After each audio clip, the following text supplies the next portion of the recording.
Hello student, how are you? All fine.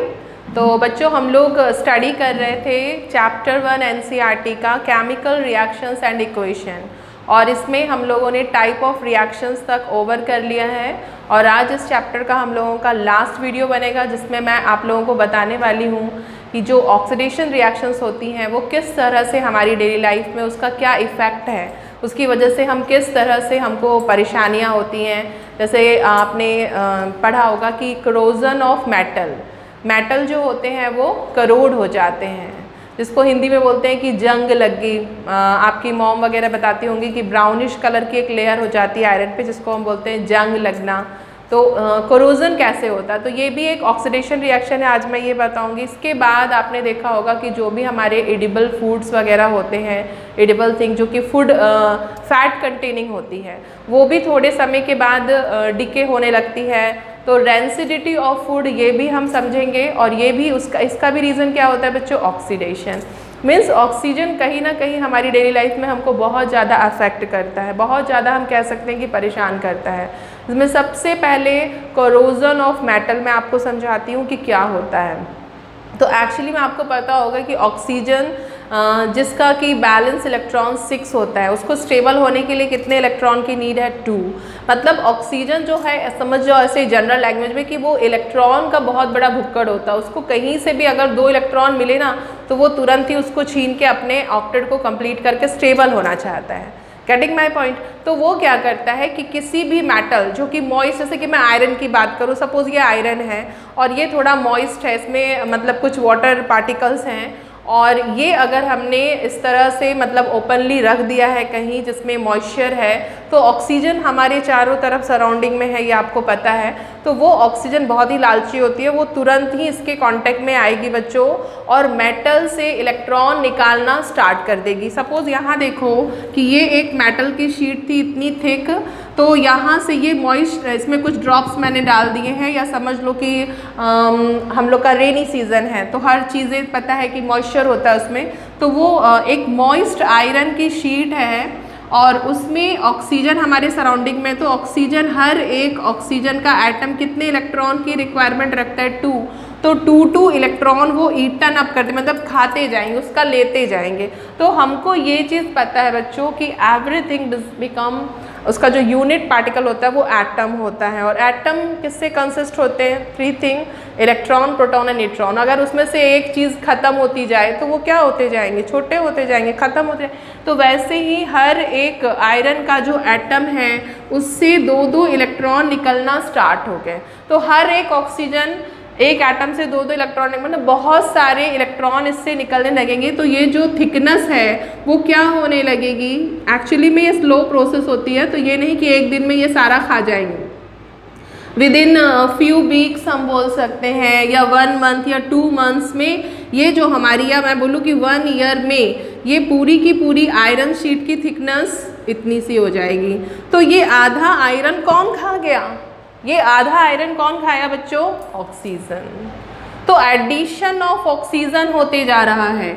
Oxygen के साथ, oxygen जो है वो आयरन के साथ ऐड होते जा रहा है और उसको ऑक्साइड में चेंज करते जा रहा है। और जब ये ऑक्साइड में चेंज कर रहा है, इसके साथ फ्रेंडशिप कर रहा है, तो वो अपने फ़ायदे के लिए वो उससे इलेक्ट्रॉन लेता जा रहा है। तो जितने ज़्यादा इलेक्ट्रॉन यहाँ से ये निकालता जाएगा आयरन, उतना ही ये खाता जाएगा, और जो हमारी आयरन की शीट थी उसकी थिकनेस क्या होती जाएगी? कम होती जाएगी।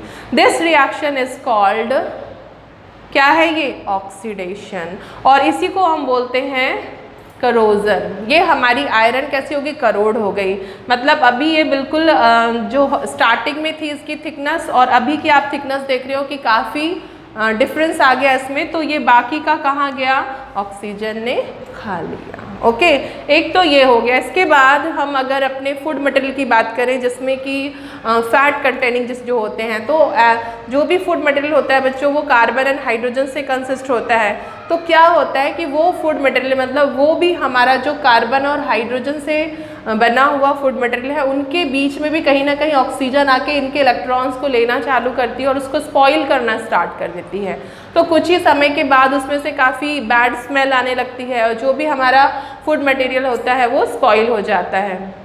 ठीक है। तो इसको कैसे हम रोकें? तो आपने देखा होगा कि घर में जो मैंगो पिकल्स वगैरह होते हैं, आम का अचार या बहुत ही डिफरेंट जो पिकल्स होते हैं, वो काफ़ी दिनों तक 2 ईयर 3 ईयर तक स्टोर करके हम रख लेते हैं। बहुत सारी चीज़ों को हम फ्रिज में भी स्टोर करते हैं। इसका मतलब कहीं ना कहीं इस ऑक्सीडेशन को, अपने फूड मटेरियल को ऑक्सीडेशन से अगर हम उससे प्रिवेंट करना चाहें तो हम क्या कर सकते हैं? पहली चीज़ तो पिकल किस तरह से बनाएं? तो पिकल में हम बहुत ज़्यादा यूज़ करते हैं सॉल्ट एंड शुगर। तो सॉल्ट एंड शुगर भी ऑक्सीडेशन को क्या करते हैं? प्रिवेंट करते हैं। इसके बाद आपने देखा होगा कि फ्रिज में अगर हम रख रहे हैं, उसको काफ़ी टेम्परेचर लो करके रख रहे हैं, तो भी हम इसको प्रिजर्व कर सकते हैं। तो ये सब जनरल जो चीज़ें हैं वो सब आपको काफ़ी कुछ पता भी होंगी, तो इसमें हम ज़्यादा टाइम वेस्ट नहीं करेंगे।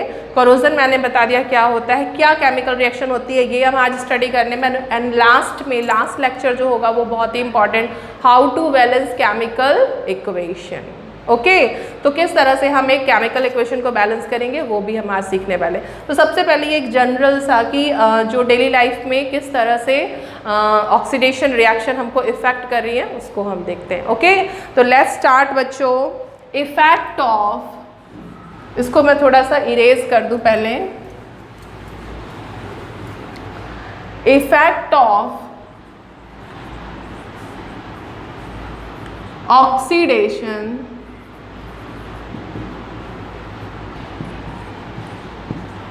Rancidity of food. तो चलिए बच्चों देखते हैं effect of oxidation reaction in everyday life. तो there are 2 common effect of oxidation reaction which we observe in daily life. तो मैंने अभी बताया ही था कि फर्स्ट है करोजन ऑफ मेटल, किस तरह से वो मेटल को करोड करेगा। And second very important, rancidity of food, जिससे हमको अपने फूड को बचाना होता है। ये हमारे फूड मटेरियल को भी, या जो भी हमारा एडिबल थिंग होता है उसको रेंसिड कर देता है। ऑक्सीडेशन रिएक्शन हो रही है, तो यहाँ पे जो कोरोजन हो रहा है, या मैं बोलूँ कि फूड रेंसिड हो रहा है, तो ऑक्सीडेशन तो हो रहा है but it is redox reaction. मैंने हमेशा बताया था कि ऑक्सीडेशन जनरली या मोस्टली मैं बोलूँ कि ऐसा नहीं है कि सिर्फ अकेला होता है, जहाँ पर ऑक्सीडेशन होगा वहाँ पर रिडक्शन भी होगा। तो ये एक रेडॉक्स रिएक्शन होगी। तो सबसे पहले हम करोजन ऑफ मेटल को समझेंगे कि किस तरह से वो मेटल को करोड करके वीक बना देता है, और एक मोटी सी जो हमारी थिक सी मेटल शीट होती है उसको वो बिल्कुल भी थिन कर देता है। ठीक है, तो इसको प्रिवेंट कैसे करना है ये भी मैं बताऊंगी। जैसे कि अगर हम आयरन शीट को प्रोटेक्ट करना चाहते हैं और ऑक्सीडेशन को प्रिवेंट करना चाहते हैं, तो उसके लिए हम ऑयलिंग, ग्रीसिंग कर सकते हैं, गैल्वेनाइजेशन मेथड है, या फिर मेटल शीट के ऊपर हम एक लीस्ट रिएक्टिव जो मेटल होता है उसकी कवरिंग कर देते हैं। ठीक है, तो जिसको ये हम बोलते हैं गैल्वेनाइजेशन। तो ये सबसे भी हम अपने जो मेटल है उसको प्रोटेक्ट कर सकते हैं। तो ये सारी चीज़ें हमको इसमें पढ़नी है। इसके बाद इसको कैसे प्रिवेंट करना है, मीन्स हमारा जो फूड है उसको हम ऑक्सीडेशन उसमें कैसे प्रिवेंट करेंगे, वो सारी चीज़ें इसमें पढ़नी है। तो सबसे पहले मैं आप लोग को बताती हूँ कि करोजन ऑफ मेटल क्या होता है और इसमें क्या केमिकल रिएक्शन होती है। आयरन का ही एग्जाम्पल लेके हम लोग समझेंगे इस चीज़ को। तो पहले आप इसको नोट करिए, फिर मैं आगे बताती हूँ। चलिए बच्चों, हम लोग देखते हैं corrosion of metal.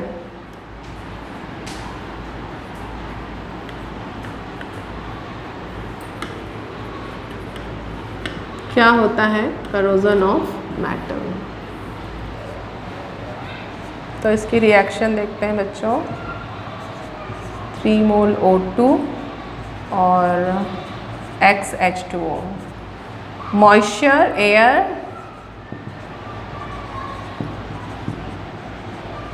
And this is iron, twice Fe2O3 XH2O। तो this is hydrated iron third oxide. This is also called rust. तो ये है बच्चों रस्ट।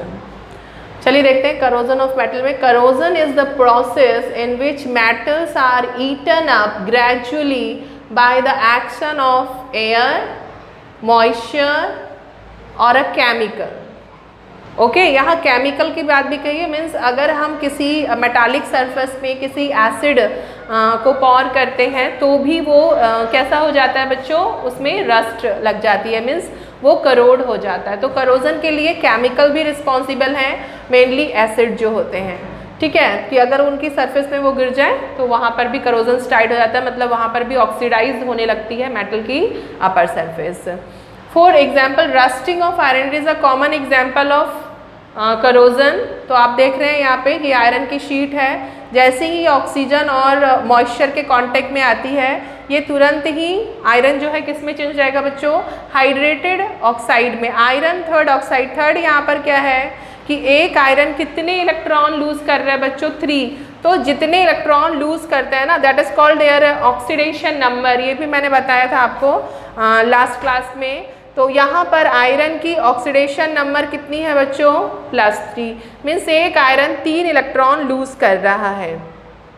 तो आयरन थर्ड ऑक्साइड जिसको हम बोल रहे हैं रस्ट, तो it is a molecular formula of rust.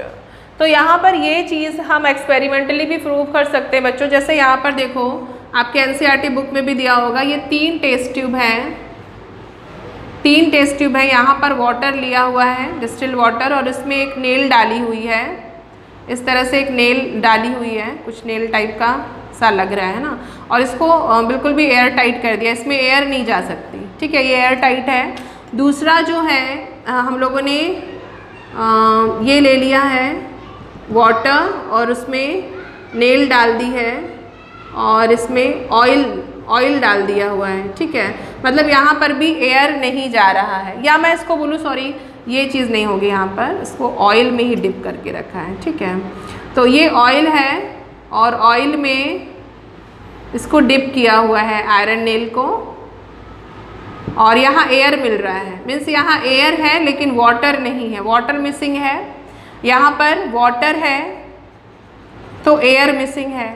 अब यहाँ पर देखो बच्चों, यहाँ पर आपका वाटर भी है और ऑक्सीजन भी है, और यहाँ पर भी मैंने आयरन नेल डाल दी। तो आप फटाक से आंसर दे दोगे कि टेस्ट ट्यूब ए और बी और सी में जो नेल है उसमें करोजन होगा, बाकी ए और बी में करोजन नहीं होगा, क्योंकि करोजन के लिए क्या क्या चीज़ें ज़रूरी है बच्चों, एयर भी होना चाहिए और मॉइस्चर भी होना चाहिए। अगर इन दोनों में से कोई एक चीज़ मिल रही है दूसरी नहीं, तो भी आयरन जो है वो करोड नहीं होगा, रस्ट फॉर्म नहीं होगी।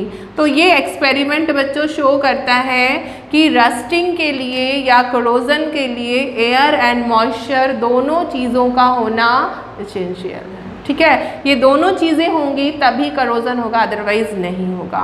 और ये क्या कर सकता है, जो भी हमारे आप लोग को पता है कि हमारे डेली लाइफ में एक चीज़ नहीं, बहुत सारी चीज़ें जो काफ़ी एक्सपेंसिव हैं, they all are made up of iron, है ना, जो ब्रिजेस होते हैं या फिर मैं बोलूँ कि ट्रेन में भी जो उसका रेलवे ट्रैक होता है, मतलब मोस्टली काफ़ी चीज़ें हमारी आयरन की ही बनी होती है। हमारे यहाँ के गेट जो होते हैं या विंडोज़ पेन होते हैं, सारे की सारी चीज़ें हमारी आयरन से ही बनी होती है। तो ये सभी को हमें प्रोटेक्ट करना होगा, क्योंकि अगर ऑक्सीजन ने इनके इलेक्ट्रॉन को खाना स्टार्ट कर दिया तो कुछ समय के बाद कुछ भी नहीं बचेगा, जो रेलिंग होती है वो सारी की सारी टूट जाएगी, हमारा जो भी चीज़ें हैं जैसे हमारे विंडो हैं या गेट है वो सारा का सारा डैमेज हो जाएगा। तो इस डैमेज को, इस ऑक्सीडेशन को, दिस इज रेडॉक्स रिएक्शन, हाँ, इस डैमेज को प्रोटेक्ट करने के लिए हम या प्रिवेंट करने के लिए, अपने आयरन को प्रोटेक्ट करने के लिए और ऑक्सीडेशन को प्रिवेंट करने के लिए क्या क्या चीज़ें करेंगे अब मैं बताती हूँ। तो रस्टिंग आई होप कि आप लोग को समझ में आ गया होगा,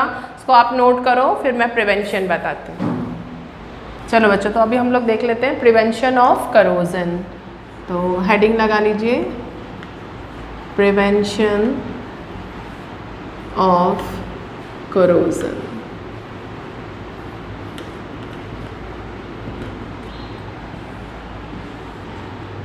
एंड पेंटिंग। तो इस तरह से हम लोग करोजन को प्रिवेंट कर सकते हैं बच्चों। Corrosion can be retarded by galvanization. तो गैल्वेनाइजेशन क्या होता है ये आपको समझना होगा कि जो भी हाईली रिएक्टिव मेटल होता है उसके ऊपर हम इलेक्ट्रोप्लेटिंग से, इस तरह से इलेक्ट्रोप्लेटिंग के थ्रू, जैसे ये हो गया हमारा सिल्वर और ये हो गया आयरन, तो हमको पता है कि आयरन और सिल्वर में which one is least reactive, silver. तो हम क्या करते हैं, इलेक्ट्रोप्लेटिंग मेथड से या गैल्वेनाइजेशन जो होता है उसके थ्रू इसके पार्टिकल्स को, सिल्वर के एटम्स को इसके ऊपर कोट कर देते हैं। तो पूरी एक कोटिंग सिल्वर की हो जाती है बच्चों। तो सिल्वर इज लीस्ट रिएक्टिव, जब भी ऑक्सीजन आएगा उससे इलेक्ट्रॉन छीनने के लिए तो वो तो देगा ही नहीं, वो तो उसके साथ रिएक्ट ही नहीं करेगा, और रिएक्ट नहीं करेगा तो ऑक्सीडाइज नहीं होगा। अब ये ऑक्सीडाइज नहीं हो रहा तो अंदर जो है वो तो बच गया ना, क्योंकि अटैकिंग पहले किस पे होगी, सिल्वर के एटम पे। सिल्वर तो रिएक्ट करेगा ही नहीं, तो हमारा जो अंदर का मेटल है जो कि रिएक्टिव है वो प्रोटेक्ट हो जाएगा। तो इस मेथड से गैल्वेनाइजेशन मेथड, जिसमें कि हम हाईली रिएक्टिव स्पीशीज़ या जो मेटल होते हैं उसके ऊपर लीस्ट रिएक्टिव मेटल की कोटिंग कर देते हैं, जिससे जो हमारा अंदर वाला मेटल होता है वो क्या हो जाता है, प्रोटेक्ट हो जाता है। ठीक है, तो एक तो वो कर दें हम। दूसरा जो है वो it can be prevented by oiling. हम मेटल के ऊपर ऑयल की जो उसकी सरफेस होती है, मेटल की सरफेस होती है, उसके ऊपर बहुत ही अच्छे से ऑयलिंग कर दें। तो ऑयल करने से भी जो होता है वाटर के कांटेक्ट में वो नहीं आएगा, और वाटर के कांटेक्ट में नहीं आएगा तो एयर जो है विदाउट मॉइस्चर के कभी भी आयरन को ऑक्सीडाइज कर ही नहीं सकता। तो ऑयल जो है वो किसको प्रिवेंट कर रहा है, हाइड्रोजनेशन को, मतलब उसमें वाटर ऐड नहीं हो पाएगा, वो मॉइस्ट नहीं होगा, मॉइस्ट नहीं होगा तो ऑक्सीजन अटैक नहीं कर पाएगी। तो ऑयलिंग करने से भी हम अपने जो मेटल है उसको प्रोटेक्ट कर सकते हैं। एंड ग्रीजिंग कर दें तो ग्रीस भी उसी तरह का ही होता है, वो भी क्या करता है, वाटर रिपेलिंग है, तो वाटर को इसमें टच नहीं होने देगा, और वाटर टच नहीं होगा तो ऑक्सीजन उसको ऑक्सीडाइज नहीं कर देगी। हाँ, एक और मेथड है बच्चों, मेकिंग अलॉयज़। हम क्या कर सकते हैं, अलॉयज़ क्या होते हैं आपको पता होगा कि डिफरेंट जो हमारे मेटल्स होते हैं उनको हम मिक्स करके एक न्यू मेटल फॉर्म करते हैं। ठीक है, तो mixture of metal that is called alloys. तो जो भी हमारा हाईली रिएक्टिव मेटल होता है उसको हम लीस्ट रिएक्टिव मेटल के साथ एक डेफिनेट प्रपोर्शन में मिक्स करके अलॉय की फॉर्मेशन कर देते हैं, और वो अलॉय जो होता है वो मतलब जो है ऑक्सीडाइज नहीं हो पाता, और ऑक्सीडाइज नहीं होगा तो रस्टिंग नहीं होगी। तो मेकिंग अलॉयज़ भी बहुत ही एक अच्छा आइडिया है कि हम उसको करोजन को प्रिवेंट कर सकें। And next is very important painting, जो कि हम करते ही हैं। आपने देखा होगा कि ग्रिल्स वगैरह में जो भी गेट होते हैं आयरन के, उन सभी में हम पेंटिंग करते हैं। तो पेंटिंग भी इसीलिए होती है क्योंकि पेंट करने से जो हमारी आयरन की सरफेस होती है वो वाटरप्रूफ हो जाती है, मॉइस्ट नहीं हो पाती, और उसकी वजह से ही हमारा जो आयरन का जो भी हमारी चीज़ें जैसे गेट है या ग्रिल है या कोई भी चीज़ हम बोलें तो वो हमारी करोड नहीं हो पाती है, क्योंकि यहाँ पर भी ऑक्सीडेशन हो पाना मुश्किल है। ठीक है, क्योंकि ऑक्सीडेशन या रस्टिंग फॉर्म के लिए, रस्ट फॉर्मेशन के लिए 3 थिंग्स चाहिए। एक तो हमारा मेटल कैसा होना चाहिए, रिएक्टिव। दूसरा ऑक्सीजन चाहिए, एयर में वो मिल जाएगी। एंड तीसरी चीज़ मॉइस्चर चाहिए। अगर ये तीनों चीज़ें हैं तो ही रस्ट फॉर्म होगा, अदरवाइज नहीं। तो इस तरह से हम इसको प्रिवेंट कर सकते हैं। अब दूसरी चीज़ बच्चों हम लोग को पढ़ना है क्या,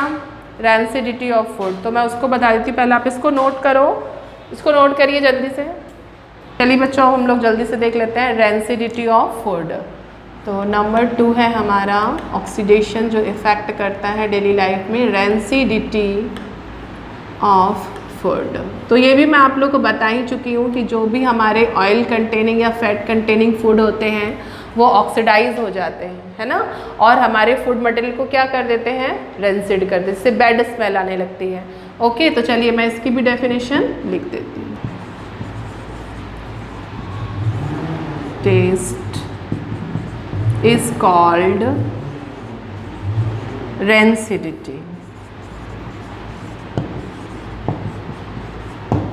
तो क्या होती है रेंसिडिटी बच्चों, मैंने उसकी डेफिनेशन लिख ली। The condition produced by aerial oxidation of fats and oils containing food. Aerial oxidation होगा fats and oil containing food का, फूड मटेरियल का, और ये क्या देता है, तो gives unpleasant smell and taste is called rancidity. तो बहुत ही अनप्लीजेंट स्मेल और बहुत ही बेकार सा टेस्ट देता है, उसको हम बोलते हैं बच्चों रेंसिडिटी। तो इस तरह से हमारे फूड मटेरियल क्या हो जाते हैं, रेंसिड हो जाते हैं, स्पॉइल हो जाते हैं, जिसकी वजह से हमें फेंकना पड़ रहा है। क्यों? Oxidation reaction. तो अब बारी आती है बच्चों इसको प्रिवेंट करने की, इसको रिटार्ड करने की। तो उसके लिए हम क्या क्या यूज़ करेंगे? तो बिना टाइम वेस्ट के मैं यहाँ पे लिखवा ही दूँगी, उसके बाद ही समझाऊँगी, पहले आप इसको नोट कर लो, ठीक है? टाइम बहुत वेस्ट होगा फिर। तो चलो बच्चों जल्दी से हम लोग रेंसिडिटी का प्रिवेंशन देख लेते हैं।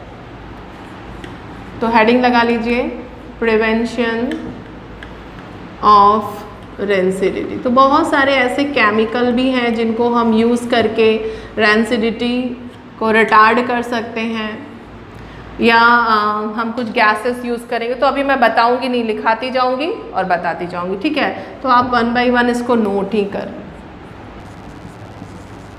It can be retarded by storing food in airtight containers। तो ये सब बहुत जनरल सी बातें हैं बच्चों, ये सब आप लोग घर पे भी डेली लाइफ में देख रहे होंगे। चलिए यहाँ देख लेते हैं। Rancidity can be prevented by adding antioxidant. कुछ एंटीऑक्सीडेंट जो कि ऑक्सीडेशन रिएक्शन को क्या करें, रिटार्ड करें या होने ना दें, स्टॉप कर दें, तो उनको हम बोलते हैं बच्चों एंटीऑक्सीडेंट। तो कुछ एंटीऑक्सीडेंट्स हम यहाँ यूज़ करने वाले हैं to food containing fat and oil, जिसमें भी ऐसे फूड जिसमें ऑयल एंड फूड होता है उसको हम यूज़ करेंगे। उसके लिए हम इसको यूज़ करते हैं। ये क्या होते हैं? तो it is a chemical BHA, it is butylated hydroxy anisole, and BHT it is, इसको मैं यहाँ लिख देती हूँ, ब्यूटीलेटेड हाइड्रोक्सी टॉलोइन। तो ये केमिकल यूज़ करके हम जो भी हमारा फूड है जिसमें कि ऑयल एंड फैट्स होते हैं उसको हम क्या कर सकते हैं, प्रिजर्व कर सकते हैं। मीन्स हम उसको क्या कर सकते हैं, प्रिवेंट कर सकते हैं उसमें ऑक्सीडेशन को होने से। Now next is a rancidity can be prevented by packaging fat and oil containing food in nitrogen gas. तो नाइट्रोजन गैस को यूज़ करके भी हम रेंसिडिटी को काफ़ी हद तक प्रिवेंट कर सकते हैं। हाउ? तो आपको पता होना चाहिए कि जो N2 गैस होती है, नाइट्रोजन गैस होती है, it behaves inert in room temperature. Room temperature पे बिल्कुल भी इनर्ट है। तो अगर हमारा, जैसे समझ लो आप ये खाते हो चिप्स कुरकुरे वगैरह खाते हो, तो ये उसका पैकिंग है और उसमें ये चिप्स हैं, और इस चिप्स में आपने देखा होगा कि आप जब उसको निकालते हो तो बहुत थोड़े से चिप्स होते हैं लेकिन वो काफ़ी फूला हुआ रहता है। तो एक्चुअली में इसमें जो एक गैस फिल की जाती है ऑक्सीडेशन को रोकने के लिए, प्रिवेंट करने के लिए, रिटार्ड करने के लिए, दैट इज़ N2। N2 जो होती है रूम टेम्परेचर पे इनर्ट होती है। ये इस फूड मटेरियल के साथ किसी भी तरह की कोई रिएक्शन नहीं करेगी, इस चिप्स या कुरकुरे के साथ कोई रिएक्शन नहीं करेगी, बल्कि वो और क्या करेगी कि ऑक्सीजन को भी इसके कांटेक्ट, क्योंकि एक देखो एक इन्वायरमेंट, एक प्रोटेक्शन है इस N2 का, तो O2 अगर इसके पास आती तो ये इसको भगा देगी, है ना, और N2 तो इसके साथ रिएक्ट ही नहीं करेगी। तो N2 में ऐसा क्या होता है, तो ये आप सब हायर क्लासेस में पढ़ोगे कि N2 एक्चुअली में ट्रिपली बॉन्डेड होता है। ये शायद मैंने आप लोगों को कार्बन केमिस्ट्री में भी बताया है बॉन्डिंग के बारे में। तो जब तक ये बॉन्ड ब्रेक नहीं होंगे तब तक ये फ्री नहीं होगा, और जब तक ये फ्री नहीं होगा तब तक किसी पे अटैक नहीं कर सकता। तो ट्रिपली बॉन्डेड होने की वजह से जो नाइट्रोजन गैस होती है बच्चों, वो रूम टेम्परेचर पे इनर्ट बिहेवियर शो करती है, और उसी की वजह से जो हमारा oil and fat containing food material है वो क्या हो जाता है, प्रोटेक्ट हो जाता है। तो उसके प्रोडक्शन के लिए ही ये जो चिप्स और कुरकुरे होते हैं उसमें N2 फिल कर दी जाती है। तो N2 इन्वायरमेंट से भी हम ऑक्सीडेशन को या रेंसिडिटी को काफ़ी हद तक प्रिवेंट कर सकते हैं। Next is it can be retarded by keeping food in refrigerator. Refrigerator में भी अगर हम इस तरह के फूड मटेरियल को रख दें तो काफ़ी दिनों तक हम उसको रेंसिड होने से प्रिवेंट कर सकते हैं, बचा सकते हैं। And next it can be retarded bye storing food in airtight container में भी रखें तो ऑक्सीजन के कांटेक्ट में नहीं आएगी और हमारा फूड मटेरियल जो है वो बच जाएगा, खराब होने से रेंसिड नहीं होगा, स्पॉइल नहीं होगा, उसमें किसी तरह की कोई बैड स्मेल। तो ये सब जनरल सी चीज़ें थी बच्चों तो आई होप कि आपने इसको समझ लिया होगा, नोट कर लीजिए। अब हम लोग नेक्स्ट करते हैं how to balance chemical equation. चलो बच्चों, तो अब हम लोग केमिकल रिएक्शन को बैलेंस करना सीखेंगे। तो सबसे पहले आप नोट करें बैलेंस्ड केमिकल रिएक्शन। और किसी भी केमिकल रिएक्शन को बैलेंस करने के पहले आपको law of conservation of mass, ये चीज़ें पता होनी चाहिए। ये जो लॉ है वो पता होना चाहिए कि इसके अकॉर्डिंग जो भी हमारा सब्सटेंस का मास होता है, it can nether be created nor destroyed. ये आपके दिमाग में है तो आप बहुत ही इजीली किसी भी केमिकल रिएक्शन को बैलेंस कर सकते हो। सपोज़ हम एक एग्जाम्पल लेते हैं A+B और यहाँ पर बन गया AB, तो this is also 1 mole, this is also 1 मोल। तो यहाँ पर जब हम देख रहे हैं तो this is also 1 mole, means जो चीज़ें हमने यहाँ पर ली थी वही चीज़ हमको यहाँ मीन्स क्या, this is reactant, this is reactant and this is product. ये मैं बता चुकी हूँ आप लोग को, है ना। तो रिएक्टेंट और प्रोडक्ट में जो भी एलिमेंट हम यहाँ यूज़ कर रहे हैं बच्चों, रिएक्टेंट में वही एलिमेंट हमको यहाँ मिलेंगे, भले ही उसकी स्टेट चेंज हो जाए वो कुछ भी, लेकिन जो भी एलिमेंट्स यहाँ थे वो यहाँ पे, और जो मास यहाँ पर रिएक्टेंट का होगा वही प्रोडक्ट का मास होगा। टोटल मास अगर हम देखें तो दोनों के क्या होंगे, इक्वल होंगे। तो यहाँ पर भी A और B है, तो जो लेफ्ट हैंड साइड है LHS है, उसमें A 1 है, B भी 1 है, और RHS में हम देखें तो A भी 1 है और B भी क्या है 1, तो दोनों ही क्या हो गए इक्वल। मतलब ये केमिकल रिएक्शन हमारी क्या हो गई है, बैलेंस। बस इसी तरह से हमको बैलेंस करना है। मतलब सीधी सी बात है कि केमिकल रिएक्शन लिखने के बाद अब उसके एलिमेंट्स को लिखो, दोनों तरफ क्या क्या एलिमेंट्स है, इस तरफ कितने एलिमेंट्स हैं और इस तरफ कितने एलिमेंट्स, जैसे यहाँ 1 मोल है तो वहाँ पर भी 1, तो ये बैलेंस रिएक्शन है। हो सकता है कि कभी कभी यहाँ पर A1 ना होकर 2 हो और वहाँ 1 हो, तो हम क्या करेंगे, 2 से इसको मल्टीप्लाई करके इसको भी 2 कर देंगे। कैसे करेंगे, चलिए हम लोग देखते हैं एक केमिकल रिएक्शन से। तो एक केमिकल रिएक्शन में लेती हूँ यहाँ पे जिंक की रिएक्शन बच्चों, मैं सल्फ्यूरिक एसिड के साथ करा देती हूँ, जिससे मुझे मिलता है जिंक सल्फेट और H2 गैसियस फॉर्म में। ठीक है, तो जिंक मेटल सल्फ्यूरिक एसिड के साथ रिएक्शन करके किस में चेंज हो रहा है बच्चों, इट इज सॉलिड, और ये कैसा रहता है एक्वस, एंड अब ये हो गया हमारा एक्वस और ये हो गया हमारा गैस।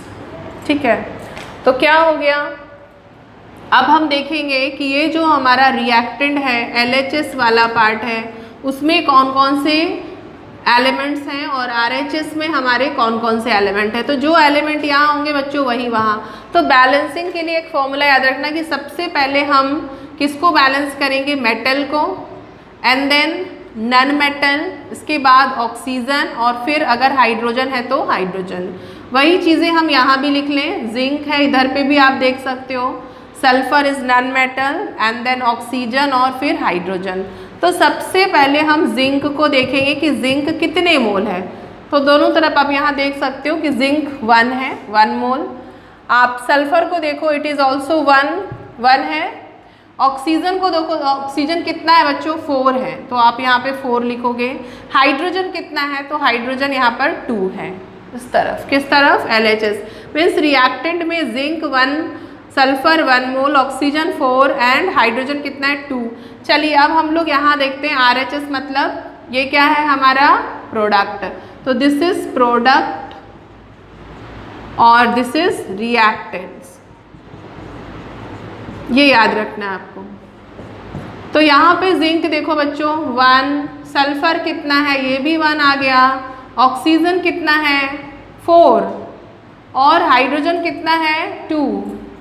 वाह, ये तो बैलेंस है, इसमें तो हमें कुछ करना ही नहीं पड़ा। इस रिएक्शन में अगर हम दोनों तरफ देखें तो सारी चीज़ें बैलेंस हैं, जितनी लेफ्ट हैंड साइड में उतनी ही राइट, तो इट इज़ इक्वल हो गया, ये तो बराबर हो गया। तो ये रिएक्शन तो बच्चों हमारी बैलेंस हो गई। अगर बैलेंस नहीं होती तो हम क्या करते हैं, मल्टीप्लाई करके, जैसे अभी मैं बताऊंगी। ये तो चलो ऐसा रिएक्शन हमको मिल गया जो बैलेंस था। तो पहले तो आप इसको नोट कर लो, क्योंकि हमारा जो एक वे होगा, एक जो तरीका होगा वो यही होगा। इसी तरह से हम लोग केमिकल रिएक्शन को बैलेंस करेंगे, ठीक है। नोट करिए इसको, फिर मैं नेक्स्ट बताती हूँ। चलो बच्चों हम एक कॉमन सा ले लेते हैं एग्जाम्पल, मैग्नीशियम जो कि सॉलिड है, इसको हम ऑक्सीजन के साथ बर्न करते हैं तो हमको मिल जाता है बच्चों मैग्नीशियम ऑक्साइड। ओके, तो ये है हमारे रिएक्टेंट। रिएक्टेंट किस तरफ होते हैं, LHS, और प्रोडक्ट हमारा RHS। चलो जल्दी से हम एलिमेंट लिख लें। मैग्नीशियम मेटल है, इसके बाद क्या है, ऑक्सीजन, हाइड्रोजन तो है ही नहीं यहाँ पे, मैग्नीशियम एंड ऑक्सीजन। तो मैग्नीशियम कितना है बच्चों अपन लोग का, यहाँ 1 है, ऑक्सीजन कितना है, 2 है। चलो यहाँ पर हम लोग देखते हैं मैग्नीशियम कितना है, 1, ऑक्सीजन कितना है, 1। अब यहाँ पर हमें इसको बैलेंस करना होगा। तो मेटल तो बैलेंस, इसके बाद किसकी बारी आती थी, नन मेटल। तो नन मेटल हमारे यहाँ ऑक्सीजन है, ऑक्सीजन 2 है, तो हम यहाँ पे 2 लगा देंगे। अब ये 2 कहाँ आएगा, तो बच्चों हम सबसे पहले यहाँ पे एक सेफ्टी बॉक्स बना लेते हैं कि जो भी करना है इस बॉक्स के बाहर करना है, इसके अंदर कुछ भी नहीं लगाना है। तो मैंने यहाँ इस तरफ RHS मतलब प्रोडक्ट की तरफ 2 से मल्टीप्लाई किया ऑक्सीजन को डबल करने के लिए। तो ये 2 मैं यहाँ नहीं लगाऊंगी, कहाँ लगाऊंगी, यहाँ। अब जैसे ही 2 मैंने यहाँ लगाया बच्चों, तो ये होल से मल्टीप्लाई हो गया, मतलब मैग्नीशियम भी यहाँ पर 2 से मल्टीप्लाई होके 2 में चेंज हो गया।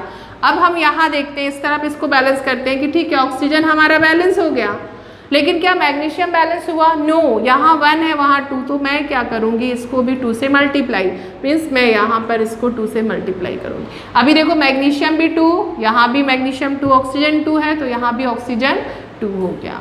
इस तरह से हमको रिएक्शन को बैलेंस करना है। ओके, तो समझ में आ गया होगा आपको। चलिए पहले इसको नोट करिए, फिर मैं दूसरी बताती हूँ रिएक्शन।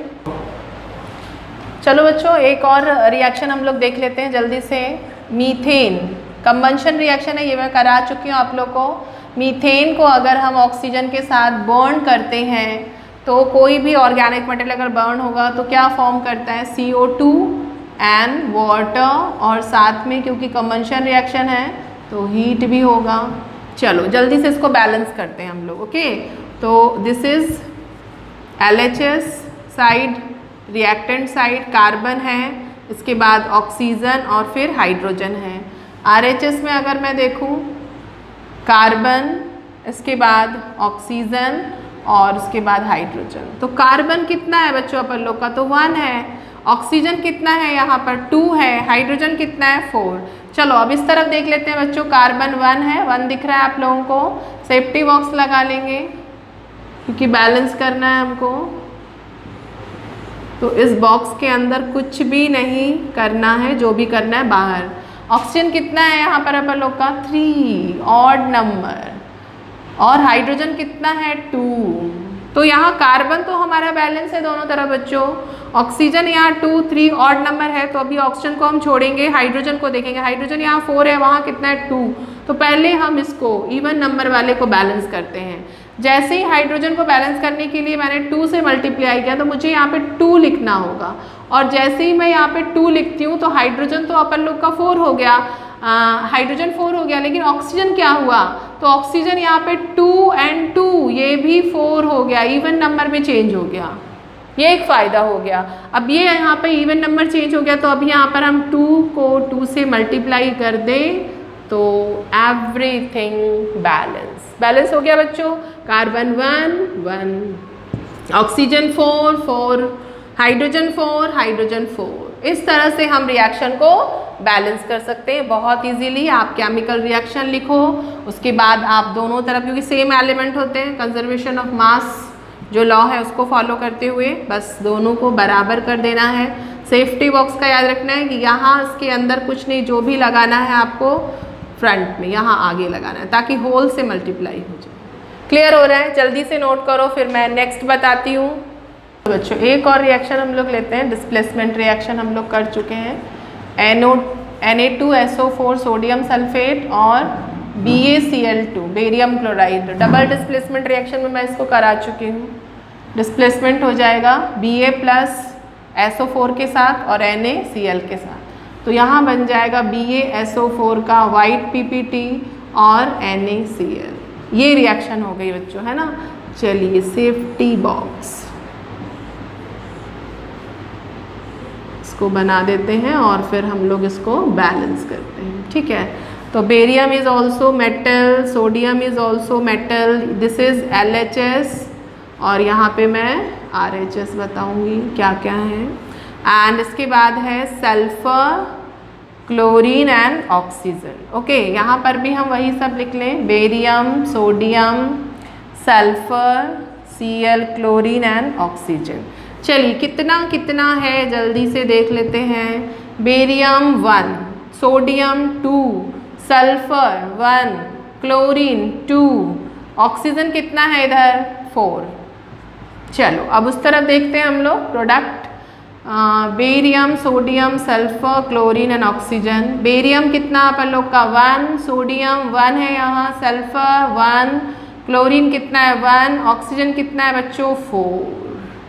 चलो अब 1 बाई 1 देखते हैं। बेरियम बैलेंस है अपन लोग का, सोडियम बैलेंस नहीं है बच्चों, यहाँ 2 है तो यहाँ कितना है 1, तो 2 से मल्टीप्लाई करो। 2 से मल्टीप्लाई मतलब यहाँ पर 2 और 2 से मल्टीप्लाई मतलब Cl भी हमारा डबल हो गया, ठीक है। चलो अब बारी आती है सल्फर की। सल्फर 1 1, क्लोरीन 2 2, ठीक है, ऑक्सीजन 4, ऑक्सीजन 4। वाओ, बैलेंस हो गया, रिएक्शन बैलेंस हो गई बहुत इजीली। तो बिल्कुल इसी तरह से आपको करना है। फिर तो आप इस तरह से एक बार सीख लोगे ना तो ऐसे ही लाइन से बना दोगे, इतना सारा आपको लिखने की ज़रूरत नहीं।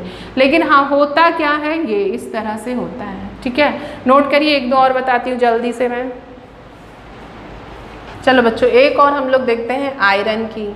अगर Fe की रिएक्शन हम लोग किससे करा दूँ, मैं वाटर से करा देती हूँ, ठीक है। वाटर से करा दूँ तो मुझे Fe3O4 और इसके अलावा H2 मिल जाएगा, ठीक है। ये एक रिएक्शन है हम लोगों की जिसमें आयरन मॉइस्चर की कांटेक्ट में आके मिक्स ऑक्साइड बनाता है बच्चों Fe3O4। Fe3O4 it is a mixed oxide. किस किस का मिक्सचर है ये मैं यहाँ पे बताना चाहूँगी आप लोग को। FeO एंड Fe2O3, ये एक मिक्स्ड ऑक्साइड है तो ये फॉर्म करेगा बच्चों। अब हम इसको बैलेंस करते हैं, ओके। तो चलिए सबसे पहले LHS and this is product के लिए RHS। Iron, oxygen and hydrogen, okay. Iron, oxygen, hydrogen कितने हैं तो यहाँ पे देखो बच्चों 1 है, ऑक्सीजन कितना 1 है, हाइड्रोजन कितना 2। चलो यहाँ देखते हैं Fe3 है, ऑक्सीजन 4 है, हाइड्रोजन कितना 2। तब तो बहुत बैलेंस करना है। तो सबसे पहले हम लोग आयरन को बैलेंस करते हैं 1 into 3, यहाँ पे मैं 3 से मल्टीप्लाई करूँगी। ऑक्सीजन कितना है बच्चों अपन लोग का 4 है तो मुझे 4 से मल्टीप्लाई करना होगा। 4 से करूँगी तो 4 2 जा 8, यहाँ पर ये भी चेंज हो गया।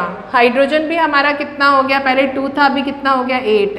तो ये दोनों चीज़ें हमारी बैलेंस होगी बच्चों। आयरन 3 है, ऑक्सीजन 4 है, हाइड्रोजन अपन लोग का कितना हो गया बच्चों 8। तो अभी मैं इसको यहाँ मैंने सेफ्टी बॉक्स नहीं बनाया ना, 2 into कितना कर दूँ 4, दिस इज बैलेंस, ओके। तो ये बैलेंस होगी रिएक्शन, नोट करिए। फिर मैं आगे एक और रिएक्शन बताती हूँ। चलो बच्चों एक और कंबंशन रिएक्शन हम लोग देखते हैं और इसके बाद इसकी रिएक्शन हम लोग ऑक्सीजन से कराते हैं, मतलब इसको बॉन्ड करते हैं बच्चों, CO2 H2O, ओके।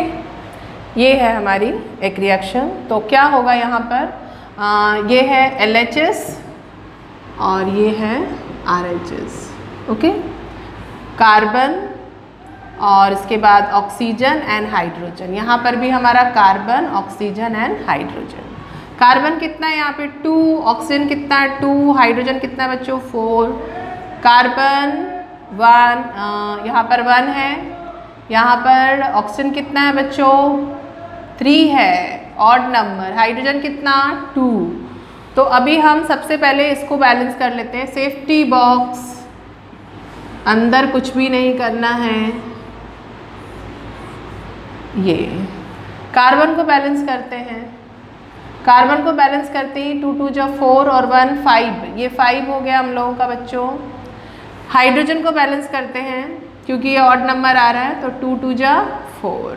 ओके, तो यहाँ पे करेंगे तो ये कितना हो गया बच्चों हम लोग का 2 2 = 4, 5 6, दिस इज 6। अब यहाँ पर इसको इजीली हम कर देंगे दिस 3 2 = 6, 2 6 and 4। क्लियर हो रहा है? तो जल्दी से आप इसको नोट करो, फिर मैं एक और एल्युमिनियम वाली बता देती हूँ। तो बच्चों एक और लेते हैं हम लोग। एल्युमिनियम नाइट्राइड की रिएक्शन वाटर से कराने पर हम लोगों को एल्युमिनियम हाइड्रोक्साइड मिल जा रहा है और साथ में मिल रहा है बच्चों अमोनिया। अब ये रिएक्शन आगे इसको आपको बैलेंस करना है, कैसे करोगे चलो देख लेते हैं हम लोग। ये हमारा हो गया LHS साइड और ये हो गया हमारा RHS। जल्दी जल्दी से element, aluminium nitride, oxygen, hydrogen, metal, non metal, oxygen, hydrogen, aluminium, इसके बाद nitrogen, oxygen and hydrogen. Aluminium कितना है हम लोगों का बच्चों 1, नाइट्रोजन कितना 1, ऑक्सीजन कितना 1, हाइड्रोजन कितना 2। यहाँ देखते हैं बच्चों 1, नाइट्रोजन कितना है 1, ऑक्सीजन कितना है 3 और हाइड्रोजन कितना है 3 है। ये कुछ इस तरह से आ रहा है, मतलब नाइट्रोजन 1 1, एल्युमिनियम 1, ये दोनों हम लोग का ठीक है, लेकिन यहाँ पे ऑड आ रहा है। तो हाइड्रोजन एक्चुअली में 3 है और सॉरी यहाँ पे 3 नहीं है, मैंने उल्टा काउंट किया, 3 और 3 दोनों को ऐड करूँगी ना। हाइड्रोजन कितना बच्चों 6 है, तो 6 है तो सबसे पहले हम लोग इसको ही कर लें। 3 2 = 6, 3 2 = 6। क्या हुआ ऐसा करने से, क्या हुआ ऐसा करने से, चलो देखते हैं। जैसे ही मैंने हाइड्रोजन को 6 किया, 3 से मल्टीप्लाई किया, ऑक्सीजन भी हमारा यहाँ पे 3 हो गया। ऑक्सीजन कितना हो गया बच्चों 3, बैलेंस, मैजिक हो गया है ना। जैसे ही मैंने हाइड्रोजन को बैलेंस किया, ऑक्सीजन ऑटोमेटिकली बैलेंस हो गई। एल्युमिनियम 1 ठीक है, नाइट्रोजन 1 ठीक है, ऑक्सीजन 3 है, 3 करेक्ट है, हाइड्रोजन 6 6, 3 और 3 6। ओके, जल्दी से नोट करिए, एक दो और बताती हूँ मैं जल्दी से। चलो बच्चों एक और करते हैं हम लोग। कैल्शियम साइनामाइड CaCN2 की रिएक्शन हम लोग करवाते हैं बच्चों वाटर के साथ, तो हम लोगों को मिलता है CaCO3 calcium carbonate and NH3। ये रिएक्शन आप लोग को मिली है बैलेंस करने को। तो जल्दी से अब मैं LHS RHS लिखूँ, आप लोग को पता है LHS में calcium, carbon, nitrogen, oxygen and hydrogen. Calcium, carbon, nitrogen, oxygen, hydrogen. चलो ठीक है, calcium, carbon, nitrogen, oxygen and hydrogen. ठीक है, चलो अब यहाँ देखते हैं 1, कार्बन कितना है अपन लोग का बच्चों 1, नाइट्रोजन कितना है 2, ऑक्सीजन कितना है 1, हाइड्रोजन कितना 2। ओके, चलिए यहाँ देख लेते हैं। कैल्शियम कितना है 1, कार्बन 1, नाइट्रोजन 1, ऑक्सीजन 3, हाइड्रोजन 3। यहाँ करना होगा हम लोगों को बैलेंस नाइट्रोजन से। कैल्शियम 1 1 ठीक है, कार्बन भी ठीक है अपन लोग का बच्चों, नाइट्रोजन 2 है बट यहाँ नाइट्रोजन 1, तो क्यों ना पहले इसको ही कर दें, यहाँ 2 लगा दें। अब तो याद हो गया होगा सबको कि आगे में लगाना है, पीछे कुछ भी नहीं लगाना है। तो जैसे ही मैंने नाइट्रोजन को 2 किया बैलेंस करने के लिए, हम हाइड्रोजन को देख रहे हैं किस में चेंज हो गया बच्चों 6 इवन नंबर में। चलो बहुत अच्छी बात है, हम यहाँ हाइड्रोजन को पहले बैलेंस कर लेंगे, 3 से मल्टीप्लाई कर देंगे, 3 2 = 6, 3 2 = 6। ऑक्सीजन देखो बच्चों कितना हो गया, 3 से मल्टीप्लाई किया 3, balance, reaction balance. Hydrogen 6, oxygen 6, nitrogen 2, carbon 1 and calcium 1, reaction balance. जल्दी से नोट करो, एक दो और बताती हूँ। चलो बच्चों हम लोग इसको देखते हैं। PbS PbO plus SO2। इसको बैलेंस कर लेते हैं बच्चों। Pb सल्फर ऑक्सीजन, यहाँ भी हमको वही मिलेगा सल्फर ऑक्सीजन। Pb कितना है अपन लोग का बच्चों 1, सल्फर कितना है 1, ऑक्सीजन कितना 2। यहाँ पे देख लेते हैं 1, सल्फर कितना है 1 और ऑक्सीजन कितना है अपन लोग का 3। तो अब हमको इसको बैलेंस करना है, ऑड नंबर है तो हम क्या करते हैं बच्चों, यहाँ पर इसको ही डबल कर देते हैं इंटू 2। तो यहाँ पर ये 2, ये भी 2 हो गया, सल्फर भी।